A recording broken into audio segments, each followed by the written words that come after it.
What's going on, everybody? Welcome back to another episode of the Born2BNerd podcast. If you're joining us for the first time, my name's Ethan.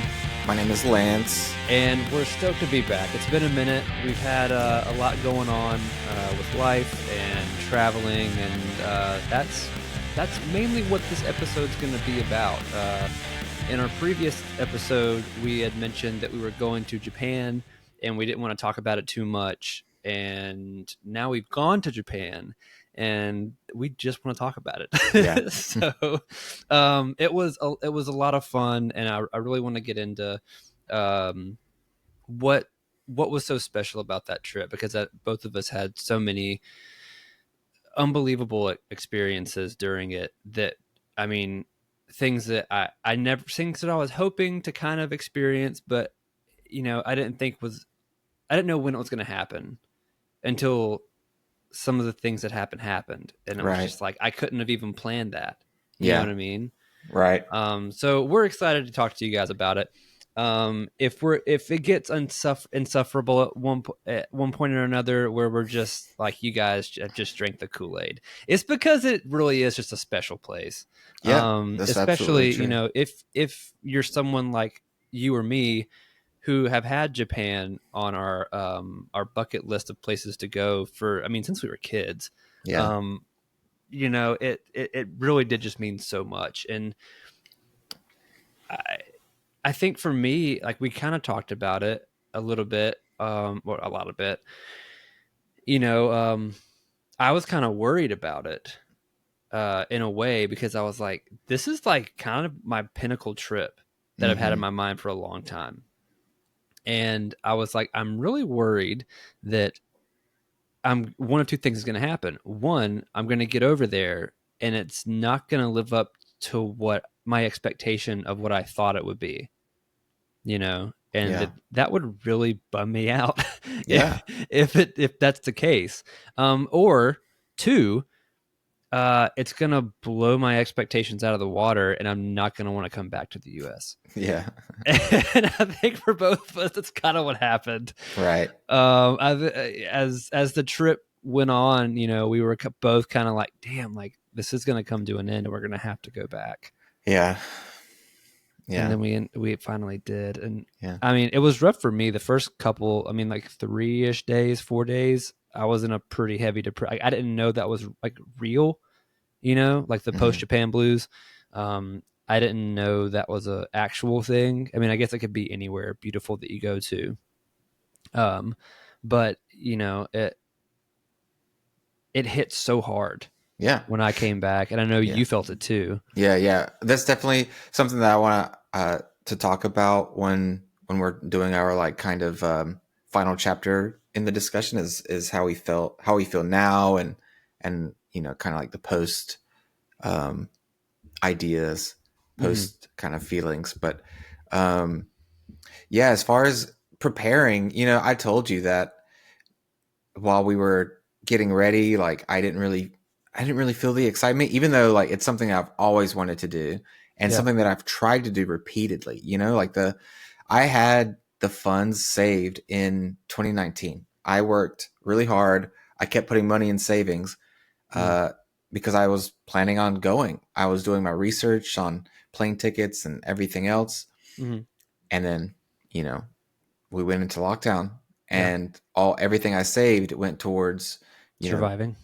Paying the bills, buying my food, everything for the next year. So, and then, I just couldn't get those funds back. And then moving here, getting the new job and everything, just I told you, I was like, I don't want to really wait anymore. I just want to do it. But the excitement just didn't hit, which is so weird. And I was getting scared. I was like, it's been a turbulent few years. And so I was worried. I was like, what if I'm just broken and I don't feel excitement anymore, But I think it was just, it was a mixture of, I work a lot. And so it kind of, I go into that mindset constantly of work, and it's hard to pull like go to like the leisure mindset or the casual mindset or whatever. Yeah. But it also just the planning of the trip just didn't quite. It was just a little too surreal, maybe, you know. Yeah, I mean, I think for me it was like it didn't seem real. Like it was Right. like the more distance that was, because when we booked the trip, it was like 50 something. It was almost 2 months, right? I think we booked it in like late October, early Mm-hmm. November. Yeah. And at the time, like the amount of days it was going to be until the trip, like the days kept ticking down, but I never felt any anxiety about it. I never felt any sense of pressure about it whatsoever. And then for me, until literally like the week before we were supposed to leave, and I was thinking about planning or Mm-hmm. packing.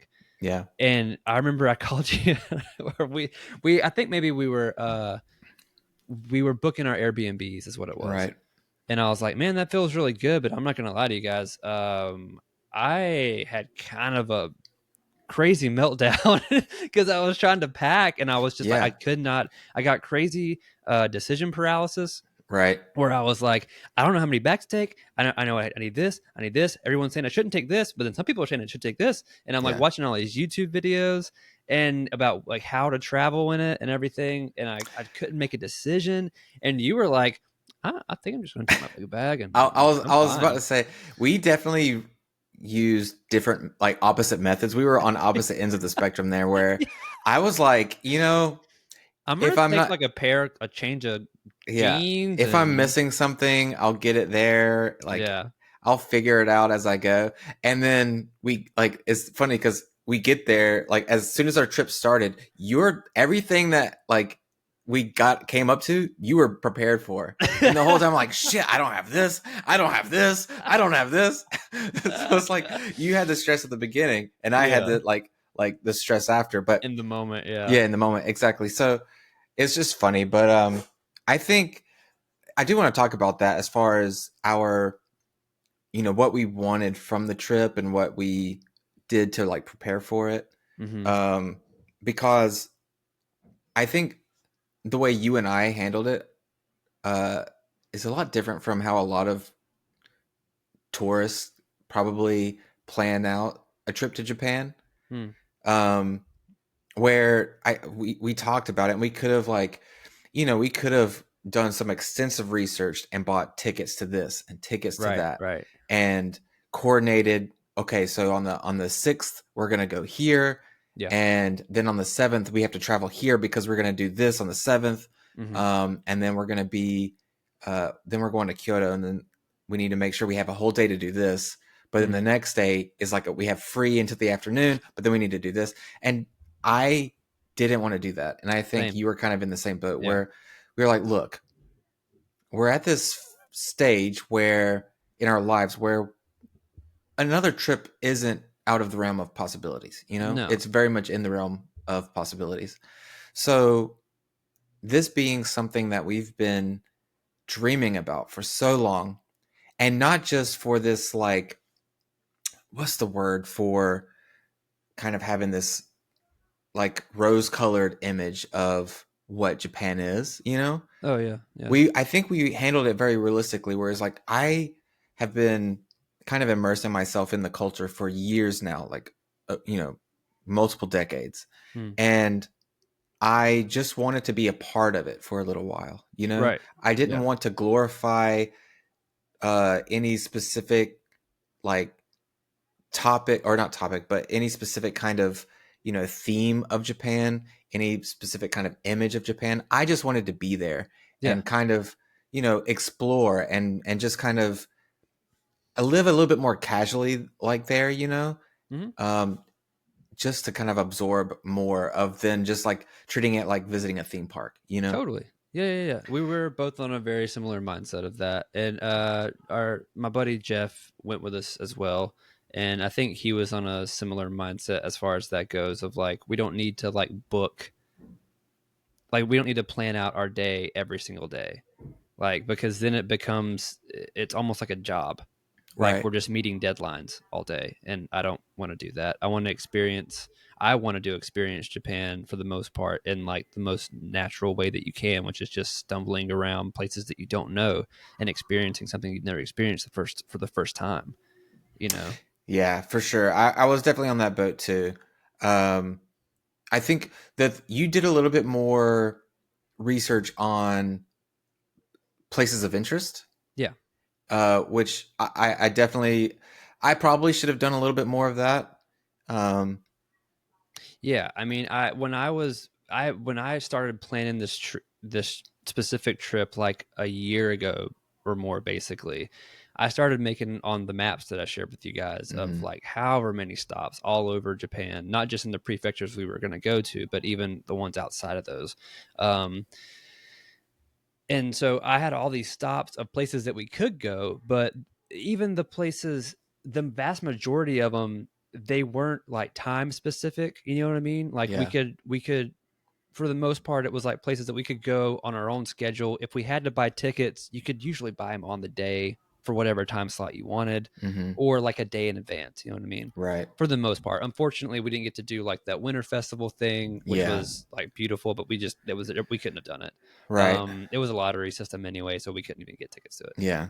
But aside from the Pokemon event, the very first night when we landed in Shinjuku, Hmm. or we flew into Haneda and then stayed in Shinjuku the first night. And aside from that, like that was the only that was the only scheduled ticket event other than the Daikoku thing that I did with Jeff. That was it for the Yeah. whole almost 2 weeks that we were there. Yeah. Yeah. I think, me and you talked about it towards the end of the trip. And this is another thing I want to save for the end, but we did talk about, how did we feel about that method, Mm-hmm. and I'm really pleased with my experience there. I think what we did was, at night, kind of, I think we all did the same thing. And I, especially once I got there, things changed for me mentally. Mm-hmm. So after when we would get to the Airbnb in the night to kind of cap it off, I'd lay down and then I'd go through Google Maps and I'd just start kind of like looking around where we are, Yeah. seeing what looks interesting. And I think I was able to find, like all of us were able to find some things that aren't really on tourists' radar, No, yeah. It wasn't but ended like up being things to really do in Japan. awesome Go to Mount experiences. Fuji, you know. Right. Yeah. Yeah. But yeah, so I think our method was a cool choice for our first visit. So our tour that we did is like called like like golden tour of what Mm, people call it of Japan, which is Tokyo, Osaka, Kyoto. Those were the prefectures that we went while we were in Osaka. We went to Nara. While we were in Kyoto, we went outside of Kyoto proper and all that. But those were the main prefectures that we went to, just to set the stage of like where we're going throughout this journey of this podcast and where we yeah. went on the journey in Japan. So what were you want to talk about, the flight or Just yeah, my flight was we miserable. yeah The flight over? the flight to Japan to Haneda. It was my flight. I just want to talk real quick about my experience because Okay. my my experience in the flight was pretty chill for the majority of it. Mm-hmm. I took a couple of naps, I Lucky watched a bastard. couple of movies, and I was usually awake for the food, so I ate the food. Mm-hmm. It wasn't until that last hour or two, I don't Yeah. remember at which point it was, but it was morning, like it was the morning. No, it But was we had been, afternoon. huh? It was It was afternoon, afternoon. yeah, and we had that guy sitting between us that he was Mm-hmm. pretty chill. We kind of interacted with him throughout the trip, Mm. and the car came by. He's like, "Hey, you want to get a drink?" And I was like, that sounds fun. I will get a drink. Yeah. And so I got a little gin drink, and it was all right. I mean, I didn't really need it. It didn't do Yeah. anything. I didn't even get a buzz. Like it was just just kind of taking advantage of the flight.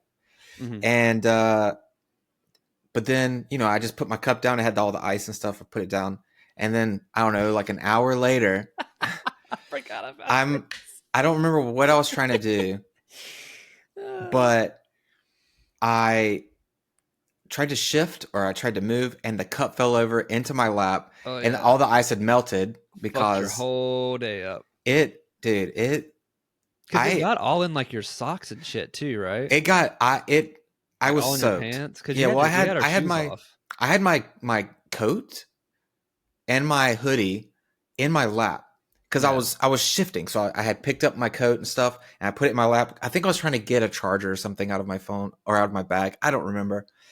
But so it fell on my coats, my coat, my hoodie, down into my lap, soaked like straight to my seat, just soaked everything, Yeah. and it was the worst. It we still had the flight to go to. We still had like an hour left on the flight, so I had to go to the bathroom, dry off the best I could. I was like taking wads of paper towels and just kind of like trying to wring out my clothes. And I didn't have a change of clothes because I had put In my your check clothes bag. in Yeah. the carry-on. So yeah, I had to sit in damp clothes, and then when we landed, basically we had to wait till we got to baggage claim, and then I could change. Hmm. But man, that was just the worst. I was my anxiety went through the roof because the seat was so tight, and I had Yeah. my bag at my feet, and I You're in had the my window coat on. seat. Yeah, I'm in the window seat, You and got I your just got shit in the so corner. claustrophobic and had an autistic meltdown because I'm like damp and wet and sticky. Oh my god, it was awful. It was awful. Such a such a I don't want to say bad start to the trip, but it was the worst way to land, like to step off the plane into Haneda, Yeah. like into Japan, and I'm just like miserable and angry. Yeah. I mean, I think at least it kind of like got the worst part of it out of the way, like Yeah, at the very, very beginning. yeah. I will say, knowing what we know now, the next time that we go over there, I'm 100% gonna book like a red eye Mm, and sleep the whole way yeah. because I mean I told you when we were on the way I was like, yeah, I doubt that I'll be able to sleep because I don't take naps anyway. I just can't, Mm-hmm. and especially during the day, like I cannot sleep during the day, Yeah, or if I'm uncomfortable. yeah.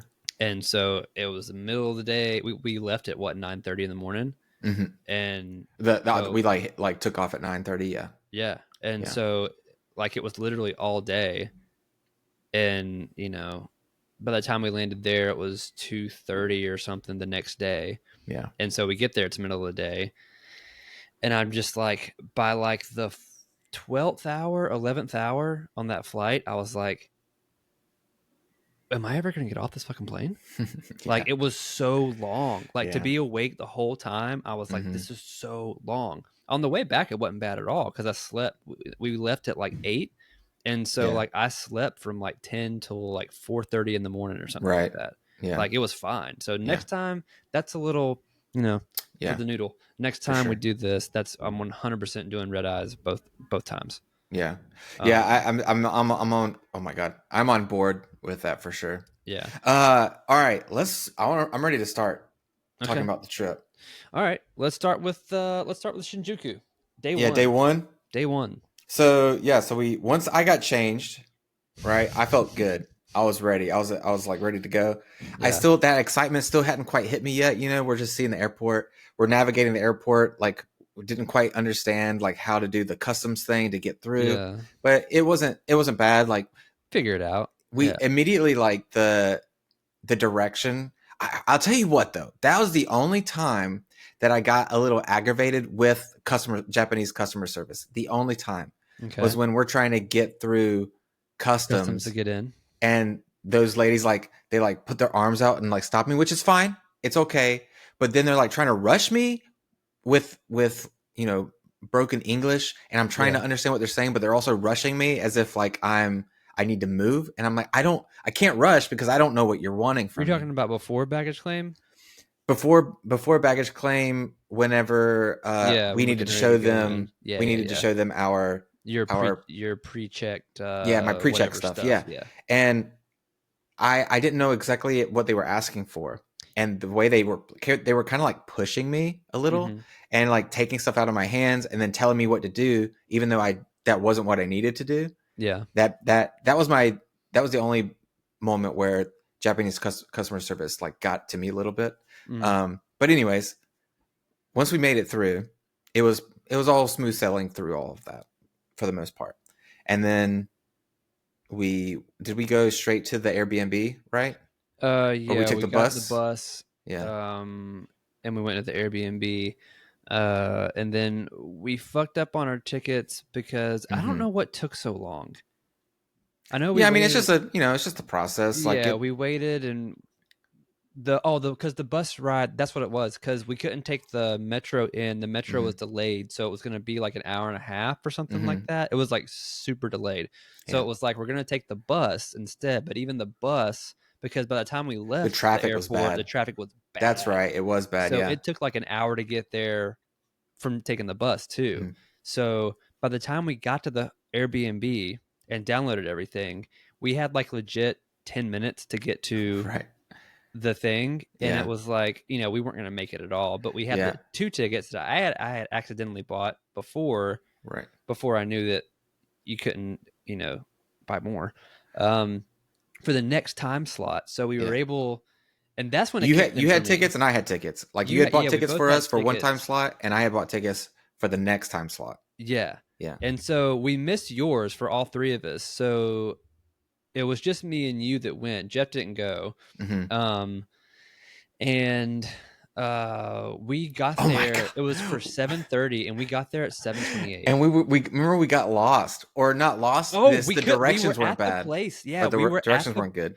Okay, so all right, another tip. There's another tip for you while we're on it.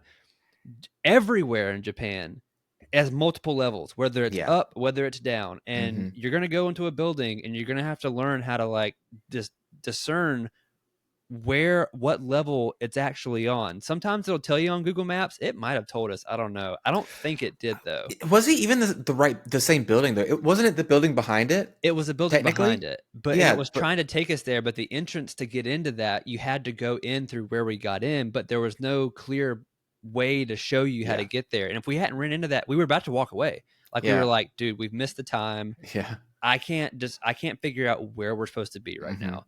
And luckily, this tall, I think he was like Norwegian or something. Yeah, he was like He walking German or down something. with his daughter, Yeah, and I was like, "Do you know where the hell this is, Pokemon?" And he was like, "Oh yeah, we saw something for Pokemon like back that way yeah. across the thing." And so then we were able to find it, and it was a dope ass exhibit.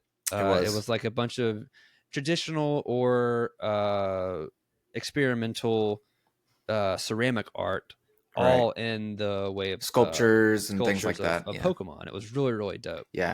It was probably one Um, of the definitely one of the more. I mean, it was the most limited thing that we did, like yeah, limited time, limited run thing.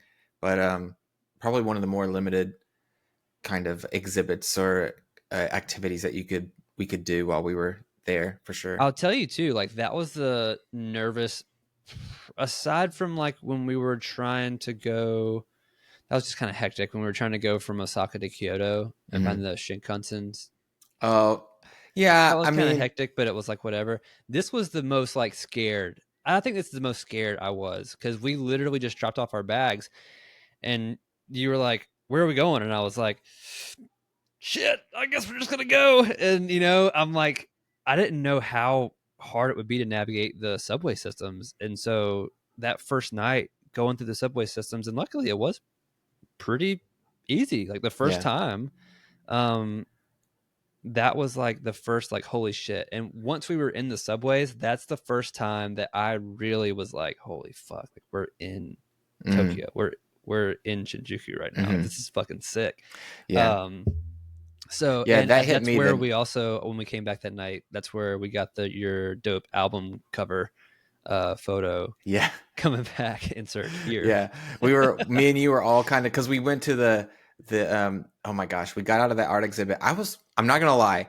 I We was taking. missed Tokyo Tower, or we missed Oh the yeah, Sky Tower completely because we yeah. were so Tokyo panicked Tower. trying to find the place. Yeah, Sky Tree. The Sky Tree. Yeah, we're just walking through the city. You're taking some photos, and then I'm like, I think you were just Oh, like, oh, look. yeah. It's like, oh, it's the I was, Sky Tree. I, dude, we missed it going in there. We came out of it. I missed it going across the street, and I literally picked my camera up to take just a picture of the 7-Eleven we were getting ready to go into. Mm-hmm. It was the first 7-Eleven we were going to, so I was Right. stoked. And I should have been wearing my 7-Eleven cap right now. And I just went to take the picture, and I was like, "Oh, It's look at that!" Yeah. Oh man, It's funny. a bunch of dorks. Yeah. That was kind of like the moment where we got a little hyped about everything. Was where like kind of, I'm not, like I was saying, I'm not gonna lie, I was kind of like, when we got to the exhibit, I'm like taking a picture of everything and I'm looking at everything and it's really cool. But then they were like, "Oh, we're closing at 8." Yeah. And I wanted to go to that gift shop. I wanted to go to that gift shop so bad. So I'm not gonna lie, I started kind of like trucking through that exhibit. I was like, nice, pretty. Let's go to that gift shop. Yeah. But and then me and you walked into that gift shop right before they were closing. Oh, they were like, "You dude, gotta 'cause hurry." They were like, "It's closed," and we were like, "Shit!" Yeah. And then we rounded the corner, and the door was still open. And we were Yeah. like, "We should go in." Yeah, we walked. And then We like jogged up to her, like, "Can we go in?" She's like, "Yeah, Yeah. go." And then we just look, and it's just like all this like exclusive like Yeah. souvenirs from the exhibit, and we Mhm. just like it was like picking apples, man. I'm just like filling my cart up. And then the house lights came up, and they're like, "You Yeah. got to get out." Yeah. Very punctual. But I Yeah. think like that was, going to the subway, I'm like all hyped from all the Pokemon goodies that I got and stuff. Yeah. But yeah, and then the next morning we hit the Shinkansen. Yeah. Next morning we had a little stop at a cafe, and then went over to Shinkansen. We went to Tully's, right? That was first night we went to Tully's, or first Tully's? morning. Tully's? Yeah, Tully's is like that chain cafe. Oh, in the morning. Yeah. Yeah. And then, well, but then we went to that little 2D cafe. Wasn't Right in before we left. Shinjuku, right? That was Shinjuku. That was the second Oh, morning. was it? When it was rainy and cold, and You got the pie or the got cake? the 2D cake. Yeah. That was a cute place. That was cool. Yeah. I would say totally check it out if you want some like weird, very niche. Yeah, and it was kind of quiet in there. Like it doesn't really seem quiet. like a place that many people are aware of. Yeah. At No, least I don't think that it one is. day that we were there, Yeah. Oh, I don't think so either. Because when we were walking by, or when we were leaving, Yeah. people would walk by and be like, "Oh, look at that!" Like Yeah. people were literally just like on their daily commute. Like, so Right. it might have been just new. Like it might have been Could a have new been new. place. Yeah, could have been new. But so we got on the Shinkansen. Tip: if you don't speak Japanese and you're trying to do the Shinkansen, you can Braveheart the shit and try to go to the kiosk. We couldn't, or go to the actual machines and print out your tickets. We couldn't figure it out. It kept sending us to like use a Suica card or to use something else. Like we tried it, couldn't figure it out after like 2 tries, and we were like, "Fuck it, let's just find the kiosk." So if you've done it The help before, center. just go to the help center, and they Honestly, that's I want to talk about tips at the end, but just ask for help. always just ask for help. Yeah, just go to someone who's like, go to an employee and use your Google Translate or something, but just ask for help. And every employee will offer help. Totally. Like Japanese people are so like helpful when you ask, So yeah, it's so easy just to like, "Hey, can we buy tickets here? What do we need to do? How do we get there?" And then they'll just be like, "Yeah, just right here. You just take these." So yeah, but that's the Shinkansen is where it happened for me. That little switch where I realized I was like, "Wow, I'm actually in Japan." Yeah, that trip was cool, man. Yeah, the Shinkansen on the way there, we went from Shinjuku. Was it Shinjuku Station that we hit that we got on? It was Shinjuku, or it was Tokyo Station. I can't remember. Oh yeah, maybe it was just Tokyo Station. We took it all the way down to Osaka, right? That's Osaka. Where we started. So it's a 4.5 hour ride. No, I think 3.5. I think it was like 3.5. 3.5. Yeah, long trip, but man, that train was comfy. It was comfy, and I tried to snooze, and I couldn't because I had. So this is where the jet lag was really setting in for me, and I've never experienced jet lag before, but holy shit! Because the night of, when we finally got to go to bed, I had been up for basically 24 hours, And I didn't sleep at all that night. I slept legit 2 hours, and I woke up and I was just up, couldn't fucking go to Yeah. sleep. I tried to sleep on the thing, didn't happen. So by the next day, dude, I was zonked. When we got to Osaka that night, I mean, I was dead. Yeah. But it is it's the Shinkansen rides are wild in their in themselves, because you Yeah. see so much of the country. Obviously you see it really fast, but like you see so much of the country, Man. and it's Yeah. like you just see it start changing, you know Yeah. what I mean, as you're going by, As you're and you're going like, oh from my region to region, god, it was yeah. incredible. I think so. I will say I would have loved to have gotten a window seat for that. Mm-hmm. Um, the guy that I was sitting next to had the window seat, but he was just watching a Japanese TV series and Yeah. eating food the whole time. He wasn't even looking out the window. I was like, oh, come on. So I had to like look over his forehead, the whole time. Yeah. But yeah, I had my headset in, listening to J Rock and stuff, Mm-hmm. and it just hit me. We're just seeing all these houses in these villages in the mountains, and Yeah. it was just it was stunning. Yeah, it was Yeah, really dope. yeah. But then what time did we even get? It was in the afternoon, I guess, when we got to I mean, it Osaka. was early afternoon. We still had plenty day left when we Yeah. got there. But we got to Osaka, and then we Yeah, started exploring Osaka, yeah. Osaka and was kind of like I feel like Osaka was the actual start of our trip mm-hmm. because when we got to Tokyo, it was kind of like you get some snacks, do the Pokemon exhibit, go to bed, get Go ready to for the bed. morning. Yeah. Yeah. So that's kind of the start of our trip. And I think starting in Osaka was the absolute perfect choice because it was, I think, probably our favorite area. I think it was overall, it was my favorite part of the Mm-hmm. our favorite prefecture. Yeah, I wouldn't say my favorite Yeah. part because we'll get to that, but I think it was definitely the place where both you and I were like, I could live here. I could totally live here. Yeah. Totally. Yeah. Very let's talk about Osaka. Okay. So first off the bat, pretty English accessible for Very the much most so. part. I mean, you and I are we've gotten pretty comfortable in our Japanese when it comes to very light conversation or very light, just sentence structure Hi. with customer service or whatever. So I think whenever we use a little bit of Japanese vocabulary and they are able to use a little bit of English vocabulary, It opens that it up so bridge much. is a lot Yeah. more. So I think we had a much easier time with communication in Osaka, and I thought that was really cool. And the the architecture and the way that city is, what's the word? Not designed, not organized, but kind of, Like the way that it's cultivated, like the yeah, way that they took care to like buy every building that went up. They were like, well, this next one's gonna be like this because it complements this. yeah. It Every was single alley, every single corner, every single street looked like something out of a movie. yeah. I mean, I mean, everything you was had these cinematic. crazy juxtapositions of these massive. That's what we were talking about. It was like you'd Yeah, have these insane, like little skyscrapers yeah, towering over these little like 3-story like little apartment type right. buildings that weren't the same style. I mean, Hmm. nowhere, definitely not even the same century probably that were Right. built there, and yet it all worked Oh yeah, and it made sense with yeah. these little bitty alleyways and stuff, and it made sense in a way that like we were talking like Atlanta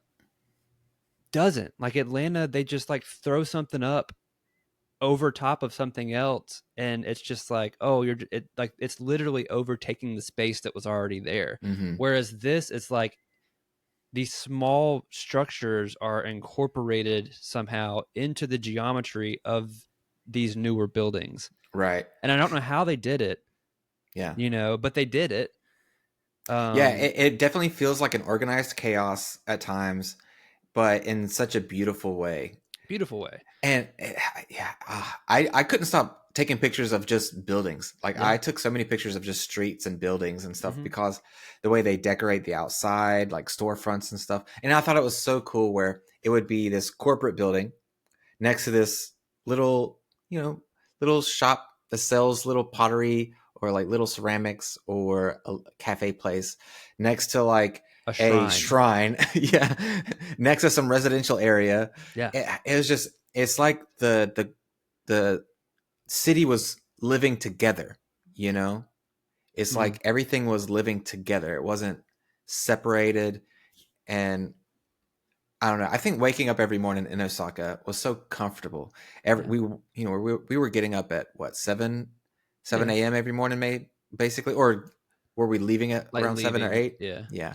So, and then you get up and everyone. I always thought that was funny where you wake up, we step outside, we're all like happy and like we're ready to go hiking, go like exploring, and Yeah. everyone is just like in their coats and their Business attire, just briefcases, walking to work. walking to the train station. Mm-hmm. It's perfectly silent, no one's talking, everyone's just walking straight to the train station. Crazy. Yeah. uh but it was cool. It felt like, I don't know, I get, there's that um that's Japan culture work life thing where there's a lot of overworked employees and things, kind of like takes over their lives. But to see how everyone's on the same page, they're all kind of, they're waking up, they're getting their coffee, they're hitting the trains, um it felt very like organized, and I was able to kind of follow the flow, I feel like, rather Yeah. than like when you walk outside here, just no one's doing the same thing. Yeah. No one's on the same boat. No one's on the same page. You Like, know what was wild? And this is going to come back at the end too. But do you remember hearing like people honk their horns? no, Like ever? no. The busiest, like the literal biggest city in the world. Yeah. It's Yeah. mind-boggling. Even Dude. when we were in that kind of traffic jam at the beginning in Shinjuku, when we were taking the bus, Yeah. and it was just like bumper to bumper traffic, I still didn't hear any Yeah. traffic, or any horns. Yeah. So it was just really wild every morning to step out of that little alleyway Yeah. and to just see Dude, the ocean yeah. of people Yeah. calmly, but just like Yeah. as they're trickling in, all Right. going to the same MARTA station. Mm-hmm. It was just like, holy shit. Yeah, it was a very surreal. I mean, everything was surreal because nothing was like done the same as here. Mm-hmm. The Airbnb was awesome. Like, we had that Airbnb that was in this weird, like this quiet alley that every time we went to one of our Airbnbs, we were like, this can't be right. Because we're so used to things being like here. Everything has a huge parking lot. Everything has, street front or street view or whatever. But here, like in Japan, when we were in Osaka, we're going down this alley. We're passing a shrine. We're passing a izakaya, and then A around the hair cutting corner, salon. There was yeah, like hair right salon, beside of the right? And it's all like, it's not like here, a hair salon is going to be on a street front. Yeah. You're not going to go down an alley and then turn a corner to go to behind a hair salon. parking lot, and then it's not how it's done. But there, like, we were in a residential area, we're passing house, hair salon. Oh, yeah. that's I interesting. mean, like literally right across from the izakaya and the hair salon, that little old lady was like just sweeping her little front porch, as we walked around. And she sees us, she's like, "Oh, yeah." And a lot of those stores, they're like built with multiple stories, so there's apartments on top, so the store owners live above their store, which is I've always loved that idea. Yeah. But and then we have this little tucked in Airbnb, this little, like, almost like a micro home. Yeah. But it was super chill, super cool. It immediately felt comfortable. Like, I immediately felt like part of the city, Yeah. But that was really cool. And then, what was our focus in Osaka? We did some shrines. We went to the big Buddha. Yeah, it was to go to the Osaka Palace or Osaka Castle. Osaka Castle. And then we went to Nara while we were in Osaka. That's right. We did. That was Nara was in Osaka. That palace, which that was insane. Nara was in Kyoto, wasn't it? No, Nara was in Osaka. Was it? We left Osaka for the day trip and half a day, whatever. So because then we came back and went to Dotonbori. Right. Oh yeah. But Osaka is where we found your awesome cafe, right? The old oh my man. god, dude, that dude! I have a picture of right here where I that was like the I we had talked about it where I was like, I just want y'all to know, like, and y'all That's where you like, got a little cheer. You got a little choked yeah, up. I was like, you guys know me, and like you all seen me cry, so I like it's nothing new. But I was like, there's gonna be a time, and I don't know when it's gonna be, but it's gonna be completely random. I know it, Yeah. and everything's gonna hit me, and I'm gonna start to cry. Yeah. And we were in that cafe, and the jazz was playing. It's Hmm. early in the morning. It's just him in there. Yeah. We're doing the pour over coffee. Right. His little Snoopy figurines up on Yeah. the little shelf, His little and handwritten menu. handwritten menu. Like Yeah. he's like handwriting out the orders as we take them. Right. He's making his little panini sandwiches or breakfast egg sandwiches. Yeah. Everything hit, man. Yeah. And I pulled out my picture phone. I took a picture of myself, like just misty eyed, about like to start crying, Yeah. as I wanted to remember that feeling. And it was just like, and it was so beautiful. And he was like, we went back to him the last day that we were in Osaka, but Right. like you could tell, like most everywhere we went, it was oishi desu, totemo oishi desu. But Mhm.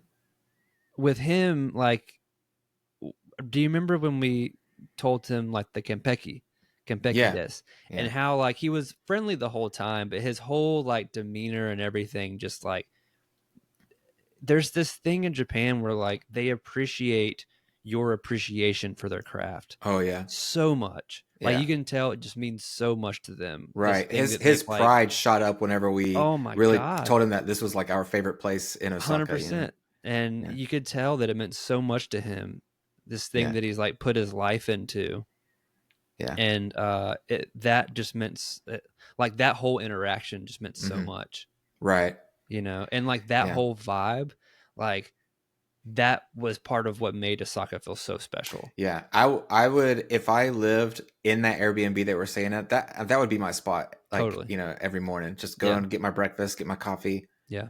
say hey to the locals, you know, Even and then like, like that the other breakfast place we tried out that was like the more traditional like little breakfast diner, that one morning where we walk in and it was like full basically, hmm. and there was a table there, the guy was like reading his newspaper and the other guy was reading his newspaper, and there was a table for like all three of us that where we could Oh sit. yeah. And we were like, all right, no worries, we'll just go find somewhere else. And as we're getting ready to walk out, he's like, no, no, no, no, no. He's Yeah. like, you can here, take my seat. And he Yeah. just like gave up his table because he saw that we were through. And I was just like, oh my god, man! Like the courtesy that exists in that country, it's like Yeah. insane. Right. Because, well, so we were, you know, this was still, that was was that day one? That no, that was like it wasn't the first day. It was, I want to say we had 2 more days. We had that full day and then one more day after that Hmm. in Osaka, I believe. Yeah. Maybe it might have been, I couldn't remember if we went to the old guy day one or the old guy day two.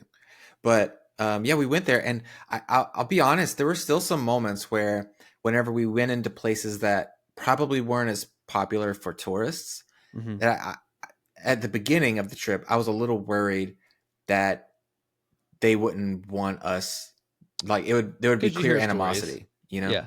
Yeah, you hear stories. Yeah, and so when we get there and she immediately kind of like started to kind of like push us out, Mm, saying like, oh, we're full, yeah. I was worried, you know. I was Yeah. like, ooh, is this kind of what, you know, people have talked about? And then Yeah. that guy who I want to get to it soon, but that older man with his newspaper, he was like, hey, y'all, I'm good to go. I don't need to stay anymore. Yeah. Like he would have probably hung out there for another hour if we didn't come in, but instead Mhm. he's like, oh, I'm gonna head out and Yeah. they can have my table. Yeah. I just thought that was so sweet, and it It kind of, was. I think that was the moment that kind of broke that fear in me or Hmm. worry. I was like, you know, I'm not gonna anticipate animosity Right. Because then that's because only going to yeah, self-fulfilling prophecy. yeah, Yeah. and Of animosity. I'm just gonna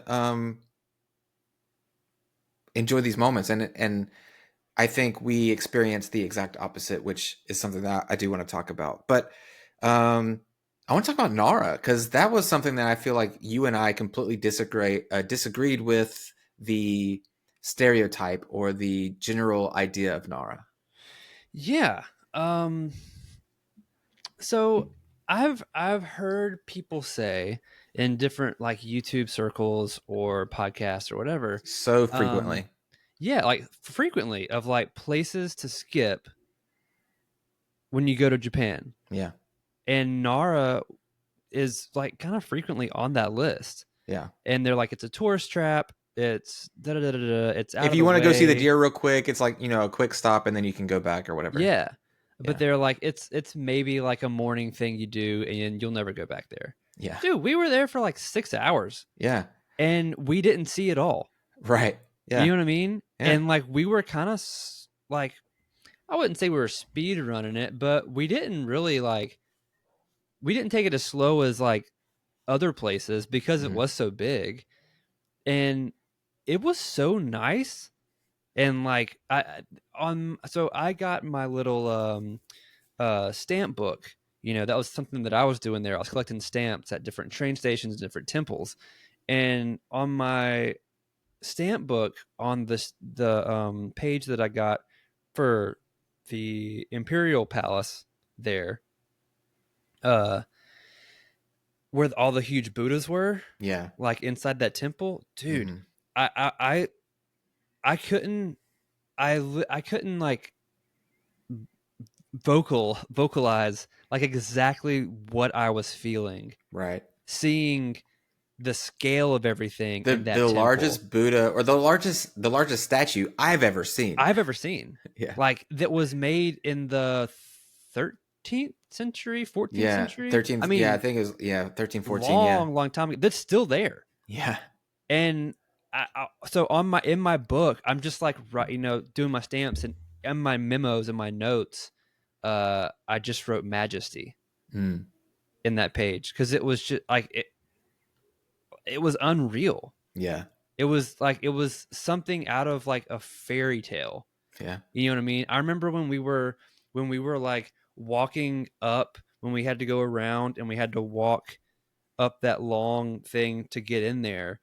And we were just like, could you imagine being like a farmer and being summoned to this palace for like your quarterly or yearly summons for your crop or whatever, and it like never been there before, and like you're greeted by all of this, Yeah.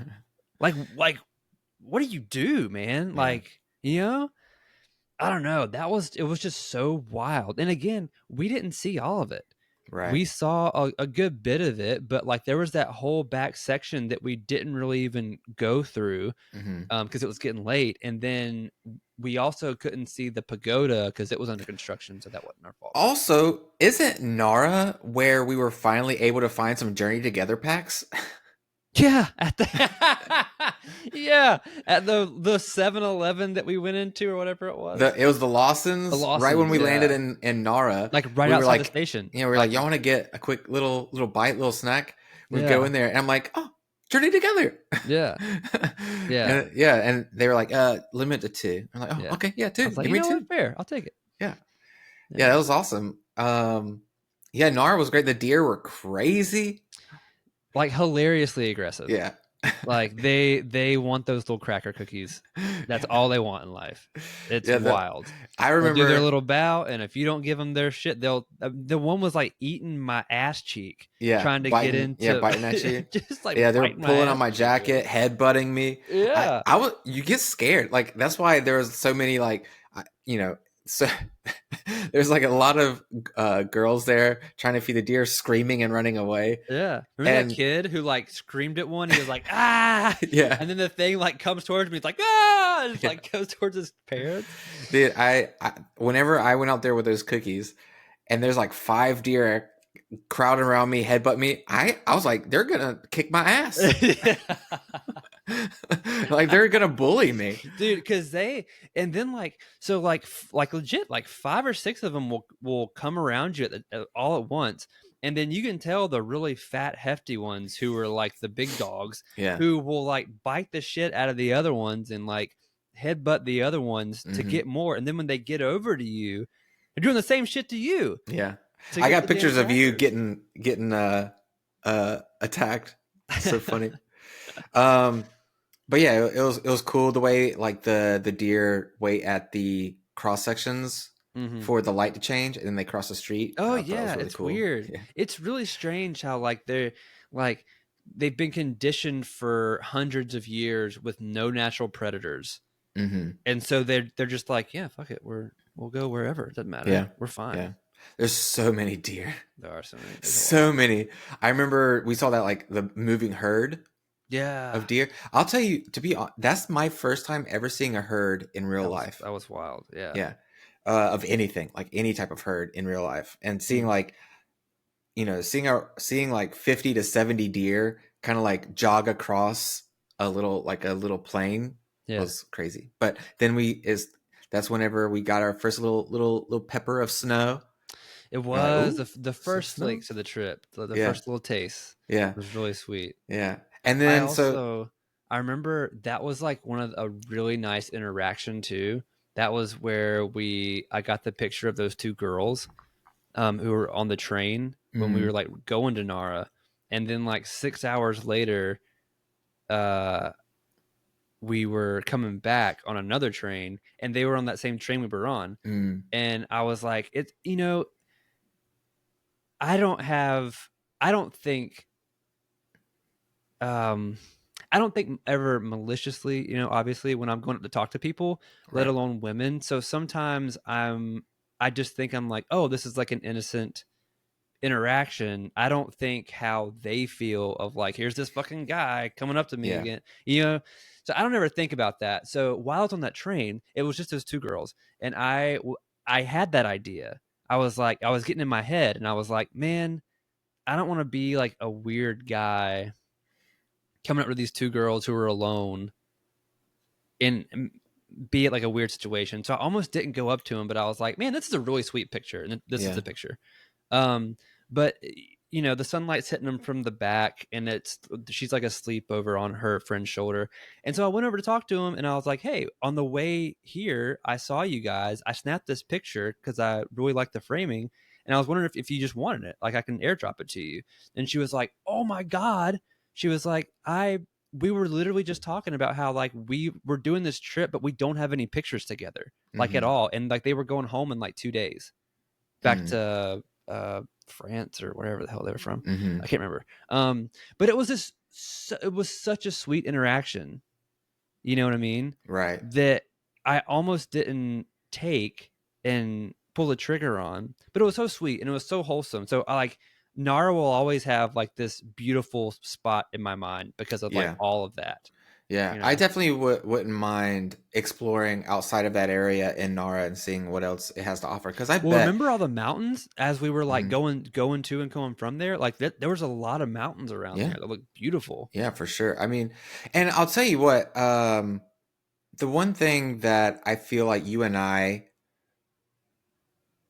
had that most tourists probably don't, that experience what they experience and say the things that they do about these places. You and I view things so, I don't know the word, but we we come from this artistic background. We talk a lot about movies and anime in a very artistic sense beyond just the story or beyond just what we're seeing on screen, but in these like very, from the eyes of the artist kind of thing.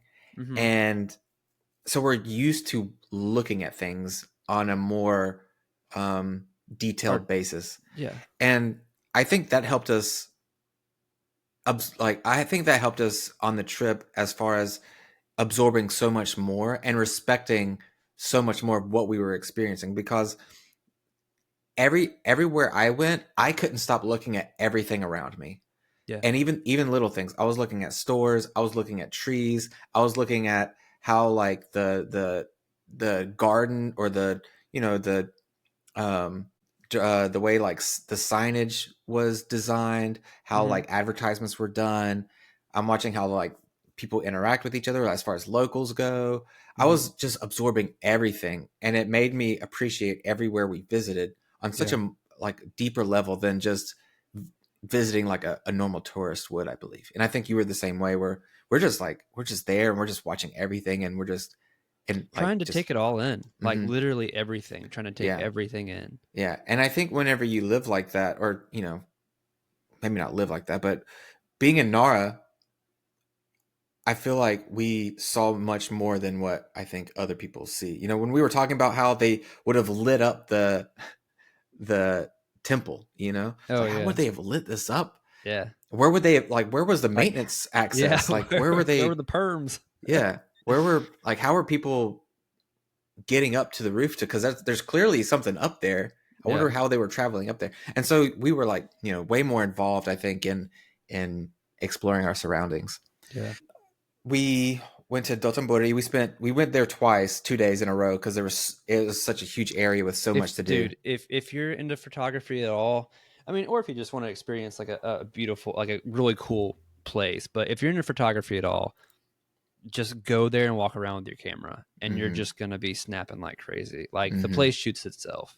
It's so beautiful in its weird, like almost almost Blade Runner esque kind of way, like where you've got all these different signages, you've got all these different, um, you know, storefronts, all under these crazy canopies, like Yeah. the red canopies and Mm-hmm. everything, and these huge neon signs that Yeah. are just like it's literally it's something out of like I mean it's what Blade Runner was literally copying, and they made Yeah. that movie. So like you're going there and you're like, oh my god, this is crazy. You So would we went think there multiple nights. Yeah, we did, yeah. And you would think, like, talking about the way that these areas were designed, especially for someone like me, you would think it would be sensory overload. I was worried. I was legitimately worried about that. But when Yeah. we went, I was worried about that for you. I was like, I really hope that it's not. But Yeah. I didn't know how you're going to be able to handle it. So Right. And it was the complete opposite. Like, there was so much, but it was almost like therapeutic in a way. It was almost like a sensory, like, comfort blanket, you know? Like, I'm just like, it's just every level there's different things to see. I'm just looking at everything, and you would think I would get overloaded, but I was just I was in love with everything. I was just like, this is so cool, and I get to see more, and I get to see and more. more. Every Yeah. every corner you would turn around, it was like you think it would end, and Yeah. it was like another extension of Dotonbori, and you're like, oh my god, And nothing looked the same. no, that was Like, wild. That was the what's crazy overall about it. design is the same. The overall layout is, everything is that organized chaos. So Yeah. everything has that organized chaos feel, Mhm. but everything has its own unique character. So every Yeah. alley, you're like, that I could take a picture of that alley and take a picture of this alley, and they both have something, like, to say for themselves. It's Yeah. like different. It's so cool, man. So cool. We So went to much American different, like Village. cuisine Oh around that yeah. area too. Like it was kind of crazy. I mean, Oh not yeah, just we us, but stayed. Yeah, we were. It was like, where we were staying was kind of in this, like, that neighboring uh block was almost like an Italian, like, oh lots of yeah, Italian food. it's like The a pizza shit ton of place. Italian food. Yeah, Yeah, yeah, very but then interesting. like over in Dotonbori, it's like all of like the Japanese street food that you come to expect. But Hmm. there's so much of it that you're like, "Oh, which one do I go to?" And they're like Yeah, all different like versions of what they're doing too. yeah, yeah. We It was got almost the like, Dotonbori was almost like, what's it called, Bourbon Street, almost. kinda Yeah, more tasteful. I will say right. Dotonbori was like the dirtiest place that I saw in Yeah, Japan, but even that it by was like it super in a really dirty cool by way. Japan standards, you Yeah, know what I it was mean? in a really cool way. Yeah. Yeah. But Um, American Village was dope. We yeah, went everyone was to super friendly there. If you're so, ever feeling like if you go to Japan and for whatever reason you're in Osaka and you don't feel welcome, like I doubt that you would in Osaka, but right. if you feel that like kind of outsider feeling, just look up on Google Maps American Village and go to American Village, Hmm. and like they'll love you there. Yeah, Like it's yeah, that place is a really welcoming part of yeah, Japan and Osaka. yeah. I got I'll share some of my photos throughout this podcast too. But that's where I took a picture on my phone of. We went to Free Market BB, which is a Mhm. cool thrift store that is, I mean, it's packed from floor to ceiling with all kinds of Insane. I artifacts. mean, so much stuff. So much stuff. Lots of American culture, but it was one of the few flea markets or thrift stores that we went to that That was a had lot of Japanese stuff too. Yeah. And it's just really cool. And I got a really cute picture of one of the store employees surrounded by Godzilla merch and Godzilla stuff. It was really cool. I don't think you saw that picture, but I'll send it The to you. one that the girl that was tatted up? No. It was the guy with the long hair. Oh, that's the guy that I was singing with? No, you were seeing with that like shorter guy. Oh, he had long hair too. He had I'm long talking hair about the too. tall, skinny guy. I'll send you the picture. You'll see it. Okay. It's a good photo. But that place was really cool. Those people are awesome. And then like they had that like New York style courtyard with like that like Brooklyn. They straight up 100%. They were like, they looked up like a little like square in Brooklyn. Yeah. And they were like, this is what we're doing here. Yeah. It had like stickers on the railings. It had random brick stairs, like American brick stairs, like going up. I was like, what the fuck is this? Yeah. It was so cool. Yeah. You had a bunch of everybody's wearing like 90s NASCAR jackets. Right. And like Carhartts and everything. Right. And I'm like, this is so wild. Yeah, it was really cool. That place was cool. That's where you got to have your little jam session in the guitar shop. Oh yeah. Yeah. I wish I could have done it longer or like with a different guitar, but the lady seemed like she was very rushed, and so I didn't want to ask her again. Yeah, to like could I use a different guitar. Yeah, but yeah, that was cool. And we went to that cool camera place, and I got this awesome bag. Oh, the steal! That's probably the steal of the trip, dude. Yeah, this is definitely the steal of the trip. So I'll tell the story about it too. So we go to this little camera shop. And that place was crazy. It was so each wall was lined with glass cases, cameras, lenses, and every all around. And then there's just piles of stuff. I mean, and when I say piles, I don't mean like the general piles. I mean a lot. I mean like it were like literal like bins with stuff just thrown in it. Bins, different types of camera, adapters stuff, or gear or bodies or whatever. Probably a lot of trash, like as far as like camera trash, things that probably should be thrown away, but they're just like keeping everything. Very Japanese hoarder. Magazines, like all kinds of stuff just piled everywhere. And we're not seeing much that we can get or anything, but we're just taking a look. And then I turn around and I see that bag. I was like, oh, that's a cool bag. And I honestly started to I was trying to see if it's something that you would want, because I hadn't hit that like photography kind of obsession yet. Yeah. And I didn't see much of a use for a camera bag, but I thought it was cool. And I mentioned to you, you're like, oh yeah, that's nice. And I'm just like staring at it. I'm like, I really like this thing. It's like, it's a nice real leather bag. It's probably maybe $100, maybe $160. I mean, it's nice. Yeah. And I was like, but if it's like, if it's less than 100, I told you I wanted to get a bag while I was here, just like a nice Japanese bag. Yeah. And so, I asked the guy, I was like, how much is this? And he asked the owner, I guess, the older guy, and he was like, 3,000 yen. Yeah. And you and I both looked at each other like, I said, I'll take it. Yeah. I still remember the look on like your face when we were both just like, oh my God. Yeah, that was awesome. Yeah, that was hilarious because like the very next one that we went to too, the next store that was down the hall, where that guy was like a historian. He spoke really good English, and he had all those Leicas, and then like the Nazi knockoff Leicas that were like the Russian made Leicas, but they had like Nazi insignias like stamped on into the actual metal. Yeah, that guy was so cool. That was crazy, and that guy was so nice. Yeah, and you could tell he just like wanted to talk about cameras and like, he was like a camera historian, but his shop was like totally different from that place. It was like a showroom of cameras. It was like a showroom, and that's when we talked about it, where I said, man, that if someone just went in there with a camera and had that conversation recorded, it's almost like a documentary. Like, I mean, he was so well spoken. Everything he said was so interesting. Like, I wasn't like, I don't have any camera knowledge, so I didn't know anything about what he was saying. But at the same time, I just wanted to keep listening to him Yeah. talk about it, and it was so cool. I think, and I told you, I was like, I don't know if he gets to do that very often. Like that shop might have a couple people that come by every now and then, but it seems like he said that he hadn't gone to the States to buy cameras in like 20 years. Yeah. And so he's probably just been chilling with his what he has and selling a couple cameras every now and then, making enough to pay the rent. Yeah, And he said that he does a lot of online, like a lot yeah, of their business comes from online sales. right.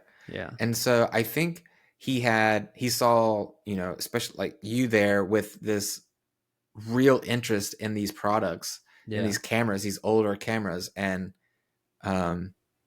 again, he had that really beautiful pride in what he does to like start sharing and Well, he also had like the honesty of everything too, mm-hmm. right? Because like I'm looking at it and I'm like I see that like the Nazi one, and I'm like that's fucking crazy. I've never seen anything like that before.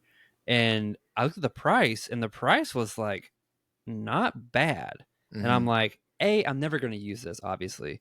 So it would be a wall thing, so that I'm not going to use it. But I was like, the price of this thing is crazy, like crazy low. So then I asked him, and instead of like, you could, because I didn't know anything about it. So many shop owners, dude, would be like, "Oh yeah, I need to move stock, so it's a lower price." Da da da da da. And he immediately was like, "Oh yeah, no, it's because this isn't a real Leica. This is the Russian copy of the Leica." Mm-hmm. He was like, "You can even tell, like pick it up." And I picked it up. And he's like, "All right, now pick up this one." He's like, "You can see these are the same model, but this is a real Leica, and this is the Russian copy. You see how different, how heavy they are, and Mm-hmm. like how different. I mean, like walk through the whole thing, Yeah. and I'm like." It was just such a rare interaction with like an honest, just good person and a good shop owner. It was so cool. And I think it's a big example of what we experienced countless times while we were there. Totally. These interactions that were just so cool, and so stuff that just does not happen here in the States. No, not at all. And that was a really cool, it was a really cool day. That was an awesome day. And that's, as we were about to leave, we're trying to figure out what to do. And then the big snow starts falling. Yeah. And we're like, we're staying out for a minute. We're going to walk around a little bit longer. Like, this is awesome. Any like, as far as like, we had the cafe. In Osaka, I did like my one that I wanted there was the pancake, like the vegetable pancake thing that we got at that little izakaya that had the weird names. For all the food. Oh yeah! Oh my gosh! So bad. The online menu that was the worst translations. Yeah, I literally can't. We can't say what they were called because it's all like it'll immediately get taken down. Yeah, like, it was the names of these dishes and drinks. It was like translated by ChatGPT, but like it had to have been mistranslated or something. It was awful. like think like Sex on the Beach. But instead of being translated to Sex on the Beach, it was like a terrible version of what sex could be. Yeah. And then a really confusing explanation of what a beach is. Of like what a beach is. Oh yeah, because it would like describe more. It was so weird. Yeah. It was so strange. Yeah. But that karage was delicious. Yeah, it was really good. Yeah. The not the onigiri. The octopus balls. Okonomiyaki. Anyways, it's the fried octopus balls. Yeah, with like I'm blanking on the name. The soft, which you didn't really like because of the texture thing, but I loved it. No, so it's like I didn't expect it. I thought it was going to be like a savory donut. Yeah. But it's only cooked like on the outside. Yeah, and it's still soft. And it's still nice kind of old chunks of octopus in it. Yeah, it's still kind of wet on the inside, and I didn't expect that. And yeah, it's a little the texture I couldn't really get through. Yeah, it was rough. But there's a couple moments because I tried them a couple times, and there was one moment where like I was like, I don't know if I'm going to be able to finish chewing this. But yeah, they're trying to think if there's anything that really stood out apart from the cafe, that old man's cafe with his paninis that were delicious. Egg sandwiches, dude. Yeah. I'll never look at egg sandwiches the same. I mean, I Yeah. love egg sandwiches. I eat them all the time, but I will never look at them the same after Japan. Mm-hmm. Like they are able to do them in such a way that's like it's that wasabi mayonnaise, dude. That wasabi mayonnaise is crazy. Yeah. Yeah, it was cool, man. It was cool. Osaka was great. I could talk for hours about Osaka. We have plenty of photos. The name of that restaurant. These are the stickers that he gave us. Oh yeah. When we left, when we came back for the second time. Mm-hmm. But it was the name of the restaurant was I literally named it my favorite coffee shop in Japan. You can't see it. Damn it. Yeah. Kisa Samiji. So sick. Yeah. Such a good place. Yeah. We can definitely put maybe we should do some like Google links. Oh yeah, that would be fun. In the description. Yeah. For anything that we really want to share, Yeah. Free Market BB and Kisa Samichi. So you want to move on to Kyoto? Yeah, so we're at an hour 13 minutes. Is this going to have to be a two-parter? I don't know, maybe. We'll see. I don't know. So onward to Kyoto. Yeah. 5 days in, right? We left on the 6th. Osaka, our experience in Osaka felt like it was taking it felt very extensive. And I was like, man, I love how it feels like we've been here for a while, and it's like that we still have so much trip left. And then like Kyoto, I think Kyoto was like that like middle of the trip that kind of like shifted that speed. But let's talk about the initial feelings of Kyoto. So we landed in Kyoto Station and did we immediately start? We went to the Airbnb. Mm-hmm. And what was our Airbnb in Kyoto? That was it was like a little that was the suburban house. Yeah. Kind of. Yeah. And it was cool. It was nice. It was kind of like 90s vibe. That really cold hallway. Yeah. Yeah, cold hallway. But it was cool. Yeah, I mean all the Airbnbs were really chill. Yeah. Immediately noticed the difference in like the subway system there. Like it seems like buses are more used in that area. Yes, where we were. We did. Yeah, we did use way more buses in our area. I keep calling it the Myrtle Beach area. Yeah. Of Kyoto, and it was a cool area. It was just very crowded. Very crowded, very commercial. And so much tourism there. Yeah. And I think that's the problem, because the first day that we were there, we noticed there was a vibe difference, like very different than Osaka. Right. And as the day kind of progressed, like, cause I don't know, Osaka was just so nice. And then you could feel it like kind of like a brick wall. And you could tell that a lot of people that were locals like did not want us there. But I don't attribute that to racism. I think that's literally, that place has so much tourism and over tourism that they just can't stand tourists anymore. Yeah, it's just we're just easy to be pointed out as tourists than other. But and like we were trying to be very conscientious of how we were behaving and culture behaviors and everything like that we're trying not to cross. And other people weren't, though. I mean, I remember those Australian bros who were just like eating McDonald's, just walking around like a Big Mac slopping out of their mouth on the street, and like that's a no-no in Japan. And it just being super loud, you know what I mean? And I mean, like, you get that every single day there. So I kind of get it, So the first day, immediately, like, the vibe was a little off because of that. And then the next day was when we went to the bamboo forest. Yeah. So, did we do Inari Temple the same day as the bamboo forest, or was that the next day? That was the next day. Okay. So we did the bamboo forest. And then there was the gardens afterwards, right? Oh no, we got to go back. go back. We got to go back Pokemon to Center? Osaka. Pokemon Center? No, What? the old man on the bicycle Old man on the bicycle? in the Plum Gardens. Oh, in the Plum Garden! Yeah. Dude, talking about wholesome reactions. Dude, okay, so we're in Osaka. We had just done the Osaka Castle, which you got to visit Osaka Castle, but it also isn't like, apart from the exterior, the interior It's a is just a museum. Yeah. Yeah, so it's cool. I enjoyed it, but that's not really what the real draw is. Yeah. It's the architecture of the castle that you're seeing from the outside, and then seeing like how much, when you're walking through the museum, you're seeing how ancient Yeah.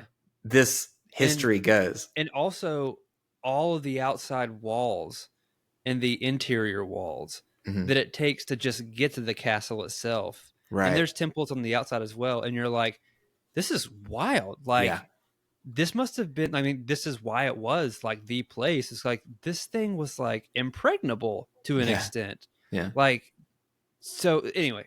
Yeah. So it was a cool place. We're probably gonna have to do a part 2 of this.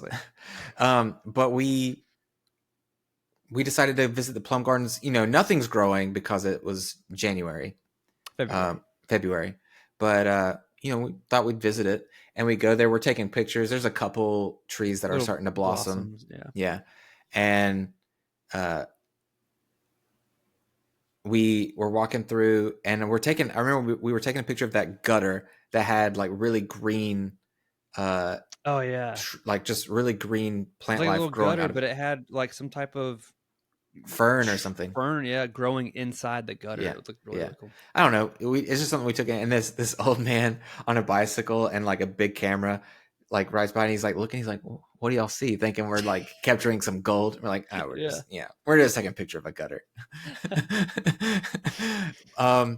But then he was just so sweet, like talking to us. He like gave me the pamphlet of all the different species of plum blossoms that grow there, that they have like all labeled, and he was explaining that different blossoms bloom at different times of the year. And he had a chart. He had a whole chart. He had a chart, breaking down where each blossom, when it blossomed, where it was in the garden, and everything. And what was funny is that he didn't speak any English. Oh no, no English. We were only using context clues on kind of like where he's pointing, and on occasion Google Translate. You were using Google Translate to see if you could like try to get him to like talk into it and stuff. But everything, it was still like a beautiful experience and beautiful interaction he was talking about how like this is what he does. Like he loves taking pictures of flowers and stuff, and he gave us a couple copies of a photo. He's like, he shows us then. So after showing us the map of his chart and all that, he takes out another book, and it's an entire photo book of pictures that he's taken, photos that he's taken of every flower in that garden over the years and when they bloomed. And he's like showing us. We're like, oh, so good. And then he's like, basically is like, you like this one? I was like, yeah, I really like that one. He just takes the picture out and just hands it to us. Yeah. And he hands us each a picture of like that we like in his photo album. And I'm like, what the hell? Yeah. Like, it was so sweet. Yeah. And like an exchange of just like time and an exchange of like passions. You know what I mean? It was so cool. I remember feeling whenever we were like, all right, well, thank you so much. Have a good day. And we were like leaving, I was like, does he want us to stay and talk more? I can't tell, because he kind of just stood there and he's like looking at us, and I was like, maybe he wanted to talk more, but we got to get going. Like we got to we're on a trip. We got to keep exploring.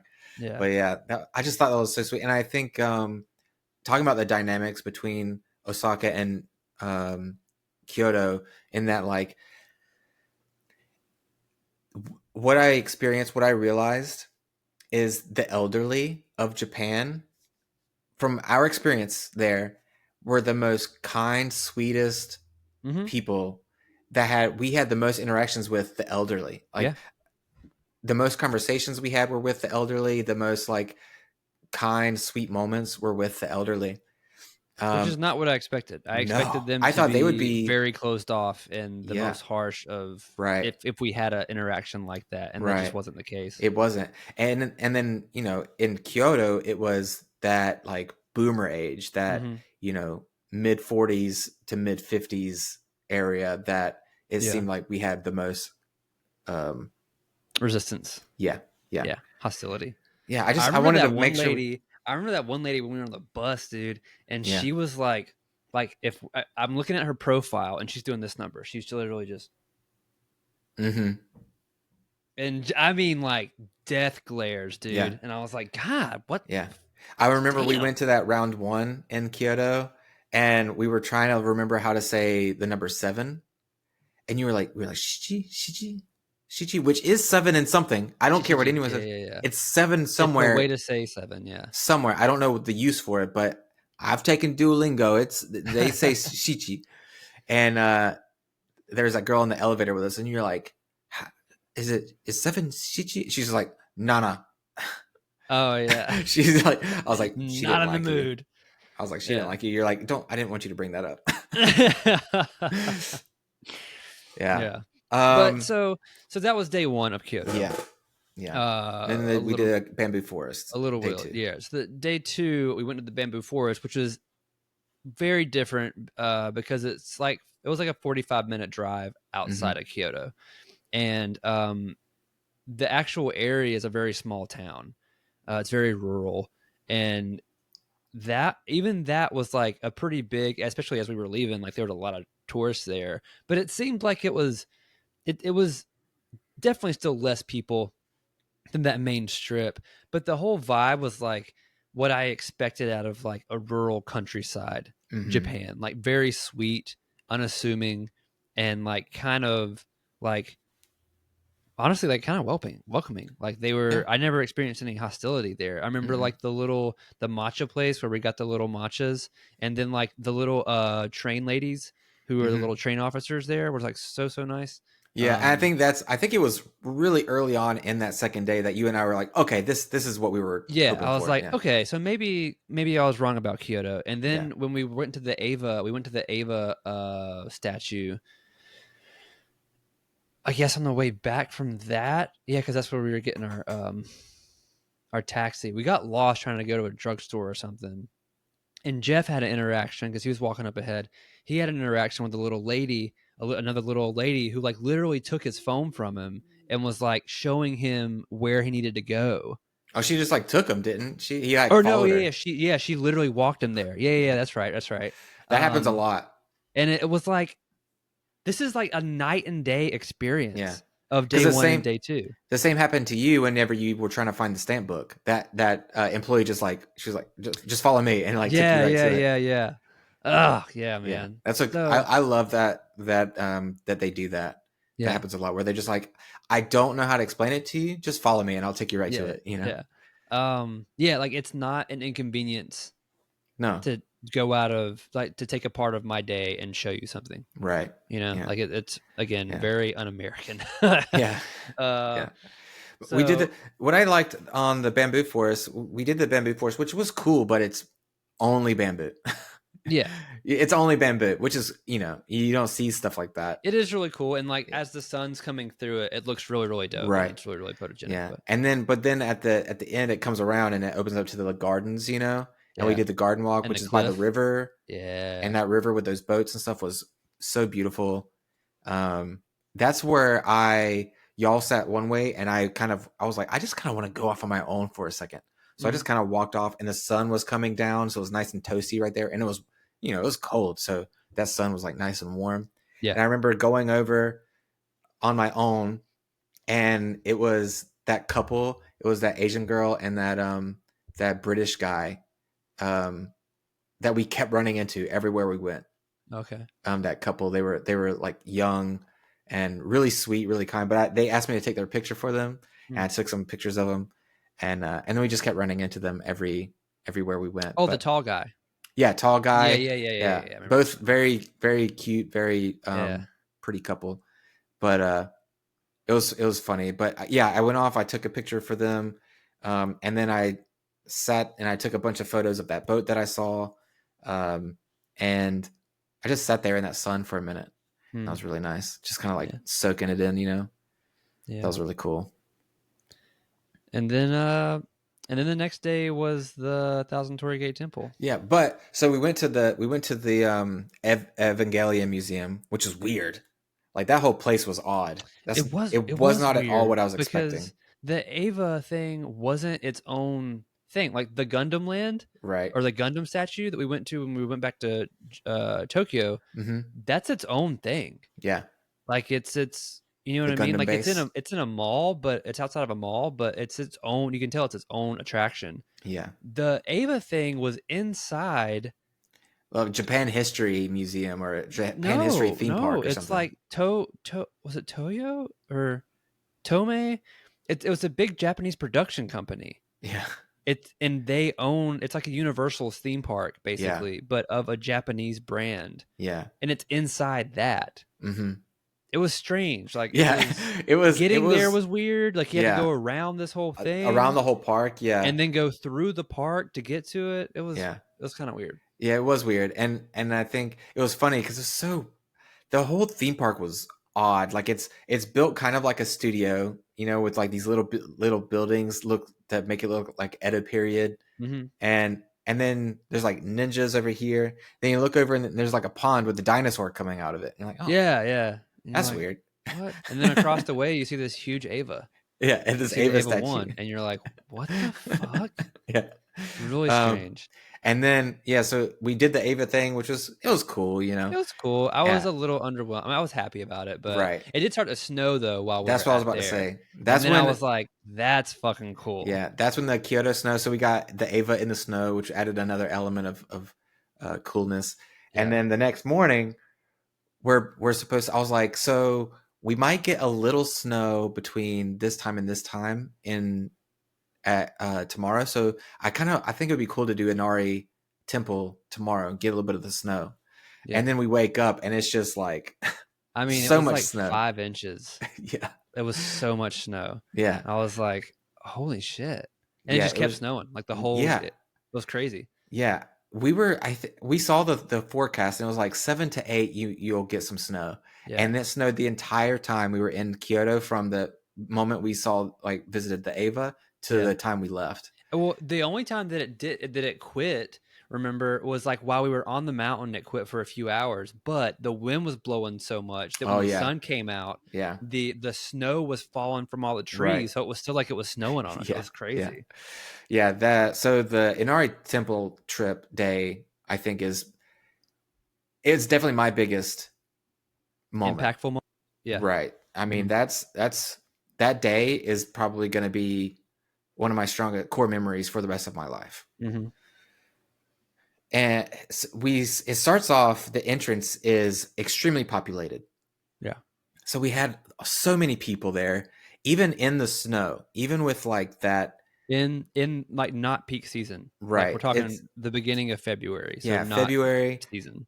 Heavy snow, freezing cold temperatures, and it's still packed, Packed. We had our umbrellas. I had this is when I finally figured out how to use the camera properly. And so that photography hobby interest was coming back, and I was really like interested in it. So I wanted to keep the camera safe so I could keep taking pictures. And we start walking through. The entrance is super populated, but you got the Torii gates, and that's something that I've always wanted to experience. So even with the amount of people there, it was still special. It was amazing. It was still like I was still on cloud 9 being there. And then you get to the point, you go up the entrance, and this was my friend went there right after we left, and he did not have the same experience for the most part. Until like he said it was similar, but it was way more packed for them. Oh, okay. But you go up the main entrance, this like path staircase of Torii gates, and then it splits off into 2 Torii gate paths. One to go, it says enter this way, exit this way, Yeah. And so I thought that was it. Yeah. Because that's all I've ever, Yeah, I thought you Because I've just go also straight heard, up and then you're there yeah, at the and temple. then you're there and that's it. Yeah. And I've also heard that they're like, you can skip, like it's a big tourist attraction. You Yeah. could go one time and then be done. Yeah. Yeah. And so And I continue. think, yeah, so we at that spot where like you have the main access opens up and then you have these lines of torii gates that are smaller and they're way packed together. Mm-hmm. And you're supposed to go on the right side up to the temple and then come back down, Um, but there was, like a hiking trail off to the right there. Mm-hmm. And I remember Jeff came down and he's like, yeah, man, it's just hiking up all the way up the mountain. Oh yeah, And you and I were like, yeah. yeah, I that ain't sounds got no awesome. plans Yeah. today. Yeah. So we start hiking up it and Oh, that's where I ate shit too. Remember? oh Like as yeah. soon as we got on that trail, I mean, I fell straight on my fucking face, bro. Yeah, you did. That's right. Yeah. It was its own little bamboo forest. As soon as we took that Yeah. right, just a little bamboo forest, and it was. I will show some pictures here because it Yeah. was absolutely beautiful. The snow, the trail, and then these little pockets of Of shrines shrines. everywhere. Crazy. Yeah. Like you go like another 1,000 feet or so, and it'd be another shrine, and you Mm-hmm. take a little path down that shrine, Yeah. and it was like, remember the ladies that were singing? Yeah. I was gonna tell that story because that Oh. was that was my breaking point in the trip. Mm-hmm. Because me and you were exploring every little nook and cranny of that Yeah. mountain. Every time the path split off, we're like, okay, let's go down this okay, all right, now let's turn back and keep going. Into trails that Yeah. ended dead ending and not trails Yeah. in the middle of the So forest. Yeah. yeah, so we go up and then you reach a split off where there's like a bathroom and a waterfall Yeah, yeah. and some That's kind where I of found the temple building. cat. Yeah. You want to tell your story about the temple cat? Oh yeah, so we're splitting off trying to find this waterfall, and I had to pee so bad, and I finally found a sign for restrooms on this mountain, and so I was like, I'm gonna go to the restroom, Mm-hmm. and I'm walking, and by this little shack, there's this cat, and I bent down to pick it up or to pet it, and it was really really friendly, and so I bent down like kneeling on one knee, and the cat hopped up on my knee, and I was like, oh, what's up? And then it hopped up from my knee to my shoulder and just hung out around my shoulders. And I was like, what the fuck? I'm just going to walk, I guess. Because I had my puffer, my Mm-hmm. down jacket on. I was like, I don't want this thing to like tear it apart while I'm trying to get him off. I was like, I'm just going to let him get off whenever he wants to. And so I'm just walking down the trail with this fucking temple cat on my shoulders. And these Yeah. Australian bros came by and they're like, get a fucking look at that. And I was like, you got to take a picture of this for me, dude, because no one's going to believe this shit. So there's the temple cat right there. Yeah. And yeah, that was like a wild experience. Like I felt Mm-hmm. like I had like a little Tory guardian over me Yeah. for like the rest of that trip, dude. Yeah. That was awesome. Um, So yeah, that happened, and then that's when you and I met back up because we had kind of yeah, separated to kind of take yeah, things yeah, at our yeah. own pace, and then we start hiking up the way, and it splits off again. So you got this like it keeps going up, and then it goes down, and it looked like the down spot was like a little pit stop, Mm, and that's where we went down, and those stairs were slippery, but we yeah, got down there, and it was those ladies that me and you both kind of stopped in our tracks, and yeah. it's a shrine and a group of older ladies reciting Singing, sutras, yeah, yeah, around her. Yeah. and praying at this shrine, and it was just It was that it was that um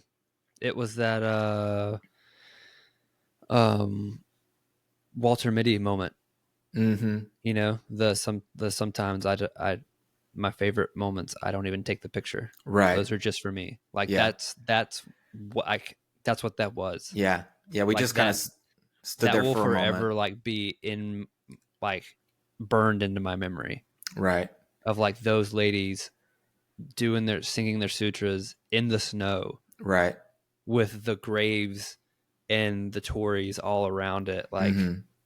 getting like chills thinking about it. Yeah, it was amazing. And so we sat there for a minute, but I didn't want to impose, so we kind of moved on, And so we start heading back up the mountain, and then it like curves. It has this big curve, and this is where I took so many pictures, and I want to show a couple of them here because it was, bro, it hit me. Where like it comes around, and it's like a bridge, or this, like, not a bridge, but like a fenced cliff, and you look down, it's just like a sea of shrines, and there's these like little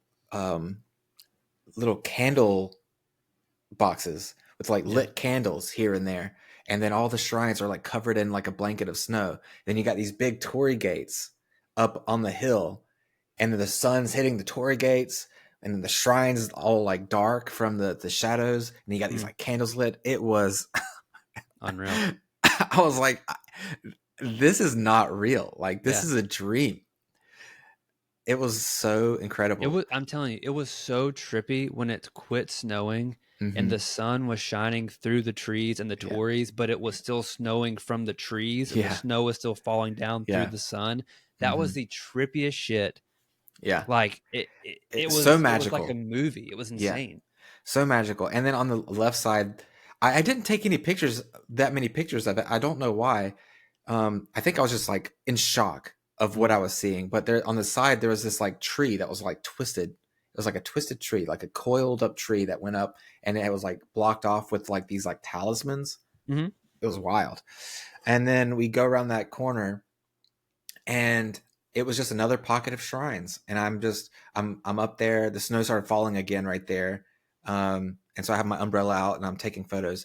And man, the energy that I felt there, it just like swept through me, and I just started sobbing. You were like off, taking pictures and stuff, and I'm just like sobbing. I'm like, I can't stop crying. It was like a wave like blew through me like a ghost or something. And it just like it welled up those emotions, and I couldn't stop, man. It was so beautiful, so magical, But yeah, it was just like that all the way to the top, just like pockets of shrines, just beautiful like hiking trails. Me and you went that spot that like led to nowhere. The bamboo forest? Yeah, remember we're going on this trail. The trail just ends. It's like fallen bamboo, and so we're like climbing under it, stepping through it. And there's like footsteps. Like it's not just a trail I'm following. Like I can see like a set of footsteps where I'm like, all right, well, someone went through here. Yeah. Like literally just recently, because it's in the snow. And so I'm following them. And then all of a sudden, there's just no more footsteps. Me and you were looking. I'm like, is it that? Do we go up there? No. I was like, maybe what the fuck is going on? And then I noticed that the guy, whoever it was that did the exact same thing, he was like, this is not a trail anymore. And then just turned around and came back. Yeah. So we didn't get to see the waterfall, but no, we couldn't find it. No, we couldn't find it. The path that said where it was supposed to go was no path. Yeah. So and then we went up to the peak. We made it to the peak. That was a climb, dude. Those stairs that were doubling back, just boom, boom, boom. Yeah, that was some. Yeah, that was some trick, because we were like kind of huffing it too up those stairs. We were, yeah. By the time I got to the top, I was like, "Dog, I'm in pretty good shape." Like, that was a lot. Yeah, for sure. It was. I got pictures of it, and I have so many pictures from that area, that mountain. I remember they were. I think they were Brazilian. They were speaking Portuguese, and they looked Brazilian. The man and the wife, or I don't know if they're man and wife, but the couple, and she was like, she stopped at one of the quarters, and she was like, da, da, da, da, da, da, da. And you could tell they were just like, this is not what we were planning. They were wearing like their Gucci jackets and their Gucci leggings and boots and buckles and shit. And it was just like, it was not what they intended at all. It was pretty funny. I'm in like this, like we're both in like the same coats we've been wearing for the past however many days. you know? Man, it was good. It was so good. Yeah, we made it to the top. We went into one of those little shops and bought some postcards. Saw more temple cats. More temple cats, yeah. And then we saw that the top of the mountain is just that you can just see all of Kyoto. Just all of Kyoto. It's just stunning scenery that I didn't expect to see. Like, you just I didn't know. Yeah, I didn't know what I was gonna see when I was here. I had no idea either. I think my thought, or my understanding of that temple was that it was just like a temple, like anywhere else. I had no idea that it ran the whole mountain. Yeah. Like that was crazy. Yeah. So yeah, that was something that I'll never forget. Yeah. That temple. I know the warmer it gets, or in the peak tourist season, that place is just, I can only imagine. Like, I'm sure there's way more people hiking the mountain, because when you and I stepped off that path and Yeah. started hiking, there was almost no one there with us. Nobody. Yeah. Yeah. Because Like, we did the majority of the time that we went to see all these side shrines, and yeah. they weren't on the main path. Right. The main path is like just it's Torii Gate. It's where you're Right. lying. And on the way back, that's what we saw. Right. But I think most of the people who go to that shrine never see that stuff. Yeah. Like Yeah. I really don't. I don't know if it's the same whenever it's warmer. People might be more energized to do some hiking, but yeah, I can only imagine how busy it gets. But if you, Well, remember when we got there, it was like 9 a.m. It mm, was pretty early, mm-hmm. and it was still like packed up at the beginning. Yeah. First little big Torii Gate that was there, but then once we got past that, it was fine. Yeah.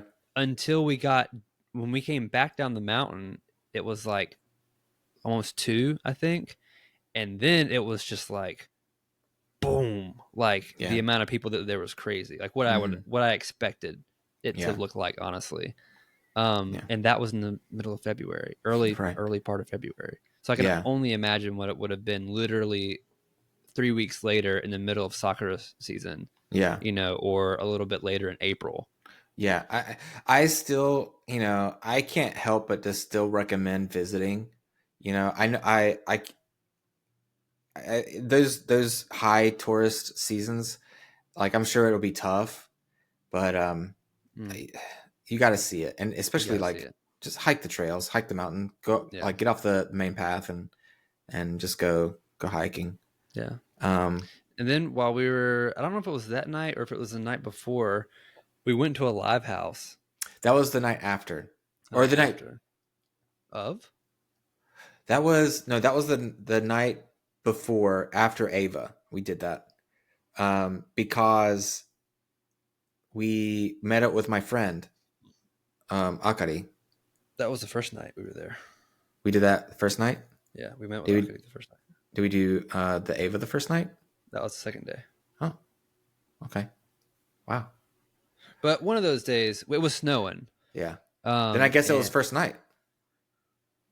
No, because the first night, because the first night was when we went to that temple that was north of like the Myrtle Beach thing, and then we just stayed around that little overhang area where that's where we had the ramen. Remember, where the guy was a DJ?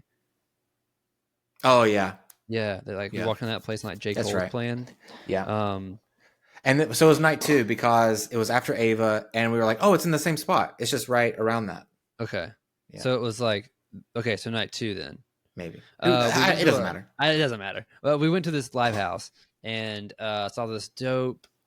It was one performer, and then he was like this blues musician, and then the next performer was this guy who was just crazy, like Oba, or what's his name, Oda Nobunaga, like the guy who tried to take over Japan in like the Edo period. Anyway, like what I imagined him to be was this guy. Like he crazy hair. I mean, I got this one picture of both after they both did their sets. They both came up and did a set together. And I got this picture of this girl who was sitting in front of us, and the whole time she was just kind of head banging and like kind of sitting down, of course, but like doing her little thing. And I got this picture where she's just like, yeah. And as both of them, like the one dude's doing like this like Aerosmith kick with his guitar in his hand, and the other guy's just jamming. Yeah. I'll put it up, but it was dope, man. It was like exactly what I wanted out of a live house performance. Yeah. That guy's Japanese cover of Hallelujah. Yeah. Yeah, dude. Yeah. It was good. Yeah, it was awesome. But then we had the curry place. Yes. Oh, yeah. the best Japanese curry that I've had since visiting LA. Just Yeah. like incredible food. And that place was so cool too, because And she, she was so sweet. yeah, very Like, sweet. Uh, she was like wearing a beret.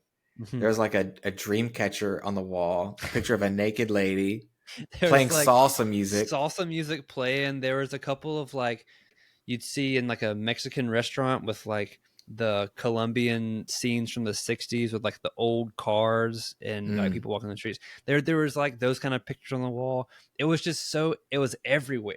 yeah, It was so wild, like yeah, this melting pot of a restaurant. right. And like this little lady was so sweet.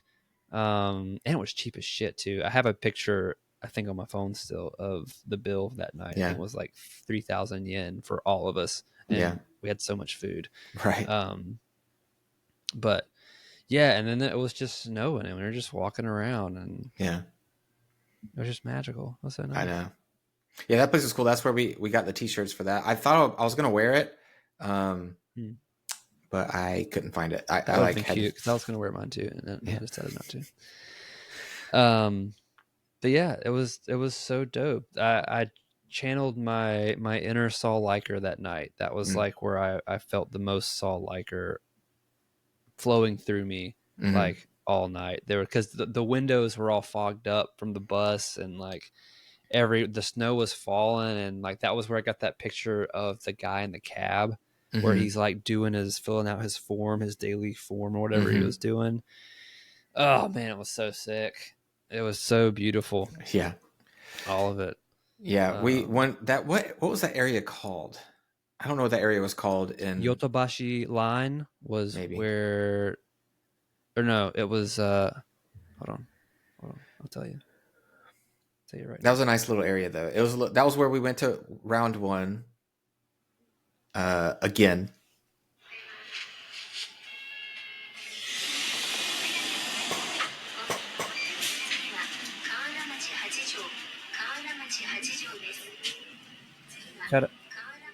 Oh, Kawadamachi. Kawaramachi. Yeah, Kawadamachi. Mm-hmm. Kawaramachi. Yeah. Yeah. Um, it was really nice. It was really cool. Mm. It was a cool area. Yeah, man. We had some really cool, unique experiences in Kyoto that um, made it stand out along with Osaka, apart from like how we expected it to be whenever we first landed in Kyoto. Yeah. Kyoto Pokemon Center was great. I liked it better than Osaka's. Yeah, Osaka's was very commercial feeling, and Mm-hmm. Kyoto had all the exclusives, like Did lots of Kyoto exclusives, like the matcha plushies, yeah the the Pikachu with the kimono and all that yeah, stuff I on bought one of those. Um, the bookmarks. I don't know if the you get the bookmarks, I have bookmarks those that right were here. scented. Yeah, Yeah. oh, like these. Mm-hmm. Yeah, they're still scented. Mm-hmm. Um, yeah, and that was cool. That was so we met up with Akari, and uh, she walked around the Pokemon Center with us, and then went to lunch with us. And that was where that was exactly what I hoped for, as far as like, I mean, I was excited, I was happy to see her, obviously, but it was cool having a Japanese friend that you can explore with, Mm-hmm. because she helped us see things that we totally would have missed, Mm-hmm. and helped us find answers that we never would have gotten. And even in like when we went to the camera shop, remember to Mm-hmm. get it because your strap kept on messing up. Mm-hmm. And we went to the camera shop to like either get a new strap or figure out what was going on. And she was able to just talk to the guy, and he just Yeah. basically reconfigured your strap, right? Right. As opposed to like selling you another one, Yeah. which you were thinking about doing. Right. Well, it was cool because you saw those bookmarks and you're like, oh, those bookmarks are cool. And she's like, looked at, she's like, I think you can. Those are like, you can Oh smell yeah, them. yeah. And I And was you're like, like, oh, what? And when we oh smelled it, it's like, really? oh, it's scented. Yeah. Yeah. And I thought that was so cool because like we can't read, so No, and we didn't know those were exclusive. We didn't know that yeah, those were Kyoto yeah, exclusive ones yeah. She either. was like, if it has the blue, it means it's exclusive, Yeah, limited, and limited. that was really cool. And so we got like we were able to get some information that we wouldn't have had otherwise. So Yeah. I was really like, uh, Happy about that. And what else did we do that day? That was our McDonald's day, Japanese McDonald's. Oh yeah, Man, I miss first one. those black pepper soy sauce chicken nuggets Those were good. with the I had garlic a barbecue sauce. taste one of yours. It was so good. What did I So get? good. I got the shrimp. I got the shrimp burger, Yeah. and I wanted to get every time we passed a freaking McDonald's. It wasn't until we were leaving the McDonald's that I was like, "Go! I meant to get a mango smoothie." God, Oh yeah. the mango smoothie looked really, really good. Mm-hmm. I never got it though. It was a bummer. But the chicken burger was good. Or Yeah. not chicken burger, shrimp burger. Yeah. I mean, it was good. McDonald's was good. Hmm? I picked out, man. I got a bunch of stuff. I wanted to try all the special items, Yeah. And we went to round one in Osaka, but and then we went again in Kyoto. I want to talk about round one, and I think that could probably round us off for. I think we only have 2 hours, so we'll have to talk about it fast. Yeah. Okay. Like, Well, we found that time runs out. That's all we yeah, have. So. we went to round one in Osaka because we had a little bit more time. We're like, what do we do? So we just went to. I was like, have you ever been to round one? We can try that. And so we went to round one. We went to the arcade area, and you and I found the Gundam. I forget what it's called. Gundam. I had the cards right here. This Gundam arcade that uses trading cards.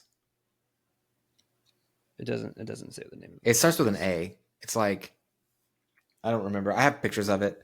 But it's Arsenal Base. Arsenal Base. That's it. Yeah. So it's only in Japan right now. They haven't imported them into the States yet. But it's like a arcade that we fell in love with, where whenever you play, you're given a trading card with a character. Huh? They know their audience. What? They know their audience. Yeah.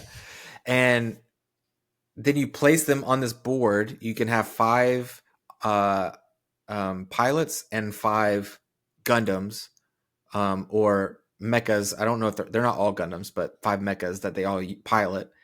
And then it's like a MOBA, and you fight or whatever. And then once you finish, you can buy more cards, And then people were leaving, like other players were like leaving trading cards. So we were just going ham, like finding all these trading cards and collecting the ones that we wanted.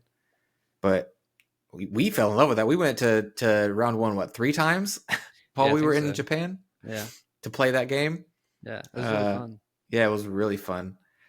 You got the claw machine at the round one. Oh yeah. I got the where is she? She's like right there. Up there. Oh yeah. I can't really see her, but yeah, like literally the first one I was like, oh, let's try it out. Yeah. Bubame, let's go. 100 yen. 100 yen. Put it in, and then it just grabbed it and doop, put it in. And I was like, oh my god! And then I never played again. Yeah, I knew I'd never hit another one. Yeah, but yeah, Kyoto was great. I was like, we had a great time in Kyoto, man. It was great, just as much fun as we had in Osaka, but a completely different vibe, in a different way. Yeah. But, next time we'll talk about our final 4 days or 3 days in Tokyo, which I'm sure you'll have some time. You'll have some stuff to talk about with Daikoku. Yeah, and I'll talk about, or we'll all talk about Akihabara and all of that, and then we'll do like final kind of like a lot thoughts of what we learned and stuff. Yeah.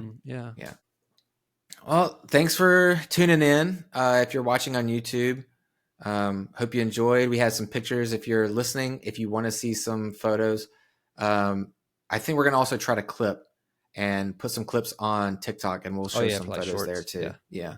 I think that'll help. But you took 4,000 photos. I took over 5,000 photos. Yeah, 5,000. And I took 3,000. So we have lots of photos to showcase. We'll try to pick some to put on there. And but you can find our socials in the description. I'm streaming. I might stream tomorrow night. So I stream, every couple of weeks or so. Whenever I'm off work. You have a channel called Throttle Fox Moto Photo. Moto Photo, yeah. Showcasing your motorcycle travels. Yeah, I just put up a new video today as of the day that we're recording this. So if you want to head over there and look up some moto vlog stuff to some cafes and some photography in there, head on over. Yeah. All socials, Instagram, TikTok, all that is in the link tree. And yeah, we'll be back for part 2 coming very soon. Thanks for hanging out with us. Yeah. Thanks, guys. Bye. Bye.